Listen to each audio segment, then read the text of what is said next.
முட்டாளிடம் எப்படி பேசுவது? அக்பர் பீர்பால் கதை.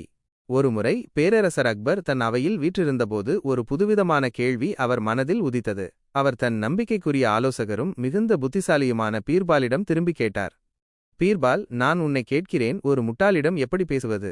பீர்பால் புன்னகைத்தார். அவர் உடனடியாக பதிலளிக்கவில்லை. மாறாக, மன்னா, எனக்கு ஒரு நாள் அவகாசம் கொடுங்கள். இந்த கேள்விக்கு நான் சரியான பதிலை உங்களிடம் சமர்ப்பிக்கிறேன் என்றார். அக்பர் ஒப்புக்கொண்டார்.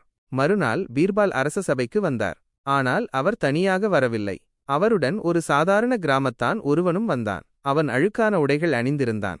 அவன் முகத்தில் எந்தவொரு புத்திசாலித்தனத்தின் அறிகுறியும் இல்லை. பீர்பால் அந்த கிராமத்தானை மன்னருக்கு அறிமுகப்படுத்தி, மன்னா, இவன் என் மாமன் மகன். இவன் வெகுதூரம் பயணம் செய்து வந்துள்ளான். மிகவும் களைப்பாக இருக்கிறான். மேலும் இவன் மிகவும் பண்டிதனாகவும் எல்லா விஷயங்களையும் அறிந்தவனாகவும் இருக்கிறான் என்றார். அக்பர் பீர்பாலின் இந்த செய்கையால் ஆச்சரியமடைந்தார். இந்த சாதாரண கிராமத்தானை பீர்பால் ஏன் இப்படி புகழ்ந்து பேசுகிறார் என்று யோசித்தார். இருப்பினும் அக்பர் அந்த கிராமத்தானை பார்த்து, ஓ, நீ மிகவும் அறிவாளியா? அப்படியானால் இந்த உலகத்தைப் பற்றி நீ என்ன நினைக்கிறாய்? நம் பேரரசை பற்றி என்ன கருதுகிறாய்? என்று பல கேள்விகளை கேட்டார்.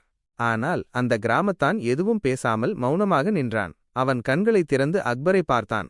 ஆனால் எந்தவொரு வார்த்தையையும் உதிர்க்கவில்லை. அக்பர் மீண்டும் சில கேள்விகளை கேட்டார். ஆனால் அதே மௌனம்தான் பதிலாக வந்தது. அக்பர் கோபமடைந்தார். அவர் பீர்பாலிடம் திரும்பி, பீர்பால், இவன் மிகவும் பண்டிதன் என்று கூறினாய். ஆனால் இவன் ஒரு வார்த்தை கூட பேசவில்லையே. இவன் ஏன் இப்படி மௌனமாக இருக்கிறான் என்று கேட்டார். பீர்பால் அமைதியாகச் சிரித்தார். மன்னா, இவன்தான் இந்த கேள்விக்கான பதில். ஒரு முட்டாளிடம் எப்படி பேச வேண்டும் என்பதை இவன் தன் மௌனத்தின் மூலம் பதிலளித்துவிட்டான் என்றார். அக்பர் குழப்பமடைந்தார். விளக்கு பீர்பால் என்றார். பீர்பால் விளக்கினார். மன்னா, முட்டாள்களிடம் பேசும்போது மௌனமாக இருப்பதே சிறந்தது. ஏனெனில் அவர்களுடன் விவாதிப்பதும் அவர்களுக்கு புரிய வைக்க முயற்சிப்பதும் வீண். நாம் எவ்வளவுதான் பேசினாலும் அவர்கள் புரிந்து கொள்ள மாட்டார்கள். மாறாக அது நம் நேரத்தை வீணடிப்பதுடன் எரிச்சலையும் ஏற்படுத்தும். எனவே ஒரு முட்டாளிடம் மௌனமாக இருப்பதே மிகவும் புத்திசாலித்தனமான அணுகுமுறை. அக்பர் பீர்பாலின் புத்திசாலித்தனத்தையும் தந்திரமான பதிலையும் கண்டு மிகவும் வியந்து போனார். அவர் பீர்பாலின் அறிவை மீண்டும் ஒரு முறை பாராட்டினார். இந்த கதை சில சமயங்களில் மௌனமே சிறந்த பதில் என்பதை நமக்கு உணர்த்துகிறது. குறிப்பாக முட்டாள்தனமான விவாதங்களில் ஈடுபடுவதை தவிர்க்கும்போது.